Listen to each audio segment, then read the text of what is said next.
Not gonna lie, the only reason why people love this book so much is because the ending is sad. Because to be honest, this book is kind of boring. No way. Hi guys, it's your girl Tommy. Welcome back to this channel. So this video will explain the second reason why I knocked a second star out of my rating of the Song of Achilles. So the first part is right here or here, and I have already explained a lot about the book, so this video is kind of the continuation of that video. So if you haven't seen it, go check it out. Well, it goes without saying that I'm gonna be reviewing the book in depth, so be wary for spoilers. If you haven't read the book and you do not want to be spoiled, well, you have been warned. So the question of today is, are we being emotionally manipulated to love the Song of Achilles? So the book is divided into 3 parts with 2 main parts. The first part is essentially Patroclus and Achilles' childhood and teenage years. The second part is the Trojan War, and then the last part, which is kind of small in size, is actually the best part, is when they die. The first part is quite interesting because it is full on fiction. If you already have some knowledge about the Trojan War, which a lot of people already do, this first part of the story is actually an addition to Iliad by Homer. It actually justifies the book itself because it goes further than the source material. It actually shows you what it brings to the table. The second part of the book is the Trojan War, and it was quite long, boring. It's a very loose copy and paste of the source material. The third part is actually my favorite part, is what I call the zombie narration. I was actually quite intrigued to see how Madeline Miller was going to continue narrating the story even after Patroclus' death, and I feel like she really did a really good job. And I think once again it just shows that when Madeline Miller goes into fiction, she is a beast. Like, the story is really interesting, but as soon as she starts being a little bit lazy and she just goes off the source material, then I feel like the story just loses its strength. So if you look closely, there is a big chunk of the book where nothing interesting is actually going on. The entire second part is actually quite boring and long. As soon as they step foot on Trojan soil, as soon as we enter the second part, it's kind of like a spell was cast on the entire plot because I couldn't wait for it to be over at this point. So the book starts off really strong but loses stamina as the intrigue progresses. But a strong beginning doesn't qualify as a good book. So why do people love this book so much, and why wasn't I impressed? Emotional manipulation, a strategy or a lazy tool? The answer is quite simple. Pathos, a persuasion strategy that calls for readers' emotion rather than their sense of logic. It is essentially the art of manipulating the viewers or readers' emotions, that even when you feed us dog shit, we feel something, so we forget that we just ate dog shit. Now, what do I mean by emotional manipulation, and how does it translate in the Song of Achilles? Firstly, she chose her base well. She chose a source material that had a sad ending, and even better, she chose a love story that had a sad ending, and even better, she chose a queer love story with a sad ending.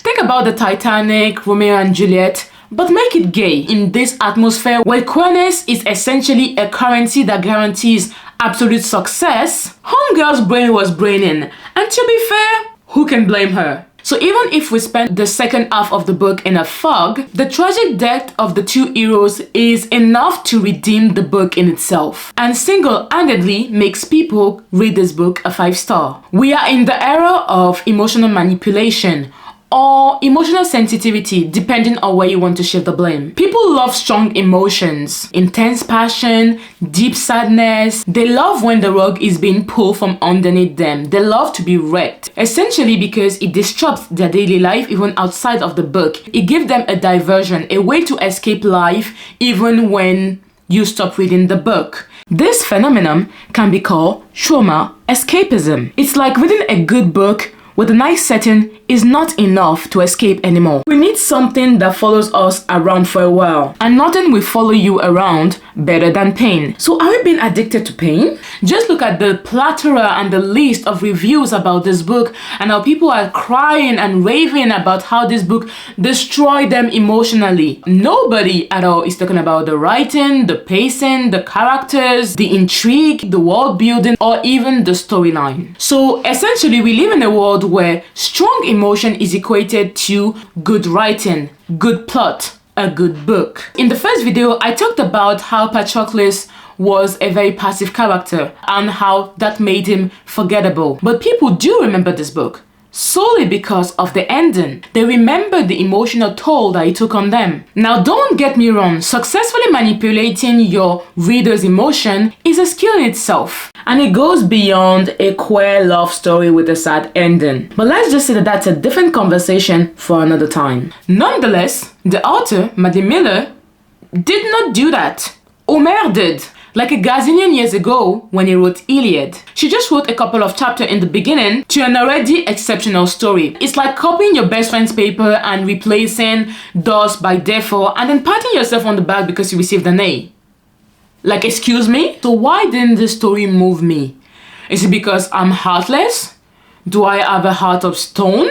No, like honestly, why wasn't I impressed? I guess essentially it's because I like to judge a book by its merit. Was the writing good? What about pacing? Was there an interesting concept? How developed were the characters? What did I learn? And if it's a readaptation, what is the benefit of this readaptation? What does this readaptation bring to the table? Throwing a sub-story at me is never gonna cut it. So the best weapon against emotional manipulation is knowledge. In this situation, the difference between falling prey for emotional hostage and reading critically is understanding the meaning of death. The meaning of death. Understanding that death means many things and in some cases might even be a good thing is the key to not falling prey for the author's emotional manipulation. Iliad by Homer is part of the epic genre that was greatly influenced by theater. Therefore, we need to take a close look at one of the most ancient forms of theater, tragedy. Tragedy is a dramatic play featuring strong passions and inspiring heroism, exaltation, fear, or pity. In the ancient Greek society, tragedy had a social function. The goal was to please and educate, placere et docere. Tragedy portrays noble or legendary or historical figure driven to their doom. According to Aristotle, in Poetic, which defined the rules of tragedy, it must inspire fear or pity from the audience in order to evoke pathos, the purging of passions. Essentially, the Greek believed that by watching people do condemnable shit, the spectator was able to live vicariously to the heroes and thus were less likely to replicate this action in their daily lives. This in turn would purge society, la cité, of men's vices. So tragedy had a social function in society. The same idea applies to watching gladiators.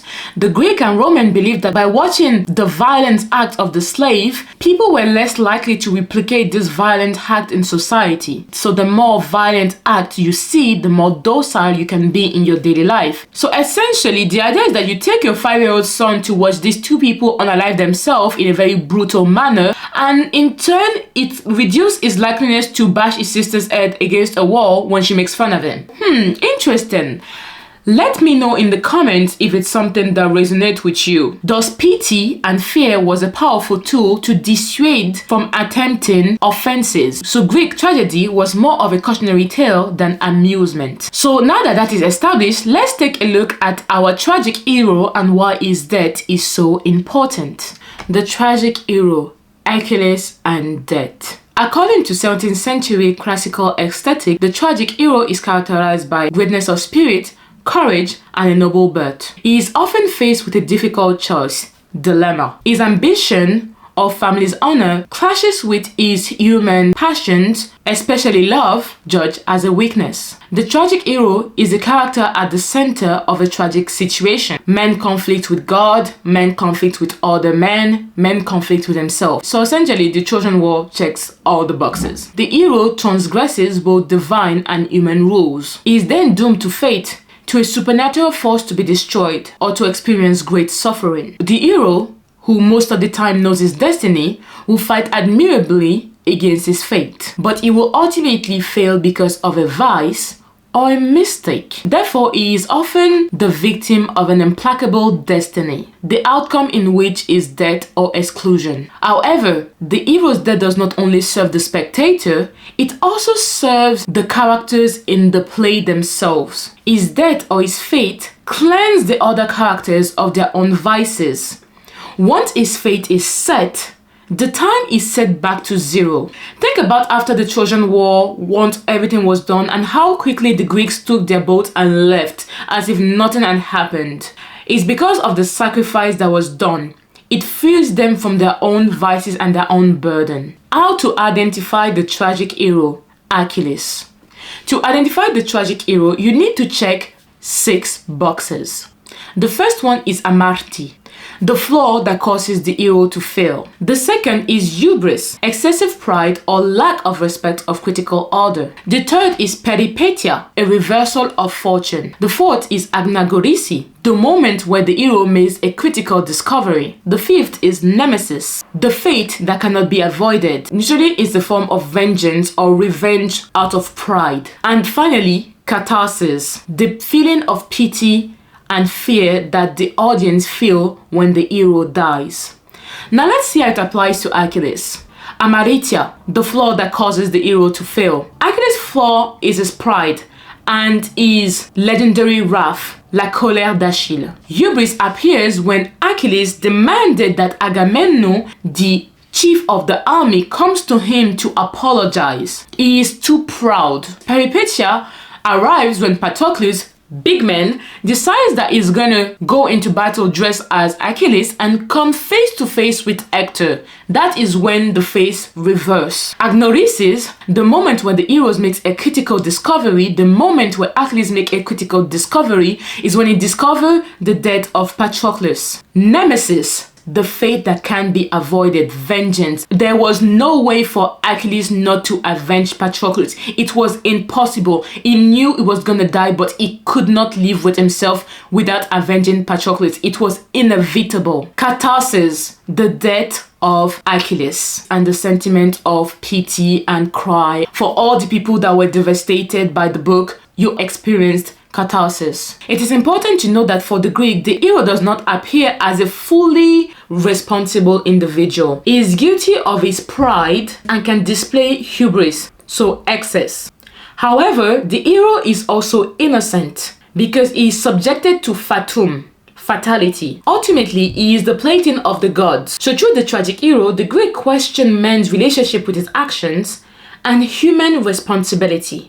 Despite fighting desperately against his destiny, the gods always prevail. So a tragic hero is neither completely good or completely evil. And Aristotle explained it best in Poetics. According to Aristotle in Poetic, the tragic hero is a man who, without being a paragon of virtue and justice, falls into misfortune not because of his vices or wickedness, but because of some mistake. So for the Greek, this character is not autonomous, he is not mature or responsible. Rather, he is paradoxical, contradictory, and even sometimes confusing. But pause. What does that have to do with not being emotionally manipulated? Well, essentially, when you understand that, you understand that Achilles' death has a meaning, that he had a function in society. But even most importantly, you understand that if he had lived, his story wouldn't be worth knowing or even writing about. The only reason why anybody know about the story of Achilles is because of his death. There is a plethora of Greek heroes, and each of them must bring something to the table. Because as weird as it might sound, being a demigod doesn't make you special. Especially when the gods were known to jump on anything with a pulse. And I'm even being generous because Zeus was out here having babies with a thigh. A thigh. So as counterintuitive and strange as it might sound, Achilles brought epic battles and most importantly, an epic death to the table. Even despite the fact that Achilles did not live long, it didn't matter because his death was actually the beginning of his life in a sense. And Achilles knew this. He knew that he had two choices: to either live and be forgotten or to die and live forever. The story is not about two lovers dying, but it's about two lovers actually living forever. Heroes. A lot of people died in the Trojan War, but Achilles was not part of them. Knowing that his death was not only inevitable, but purposeful, remove sadness from the equation altogether. And when you remove sadness, you can see clearly. And when you can see clearly, it brings us back to the beginning where you realize that the book is just a loose copy and paste of the source material. So in a sense, are we being emotionally manipulated to love this book? The short answer is yes. The long answer is that emotional manipulation can only come about if you not take time to distance yourself from strong emotion and read critically. Ask yourself very basic questions. Apart from strong emotion, what other does this book bring? Is it the writing? Is the writing exceptional? How is the intrigue brought about? What are the obstacles that our hero face? And if it's an adaptation, what does the adaptation brings to the table? A quick disclaimer before I leave. I'm not saying that if you cried about this book that your feelings are not valid. I just hope to give you new information that helps you engage with the book differently and really helps you ask yourself, if the outcome was not the outcome, will I be so attached to this book, or will it be part of all the thousands and thousands of love story that exists in the world? That's it, guys. Don't forget to comment down below if this new perspective actually helped you engage with the book differently. So this video is actually the first episode of a series that I'm gonna be starting this year, and the goal is essentially to pick a famous TikTok book and to review it in depth. If you're interested by this concept, do not forget to subscribe and hit the notification bell so you can be updated every time I post a new video. On that note, much love, keep on reading, au revoir!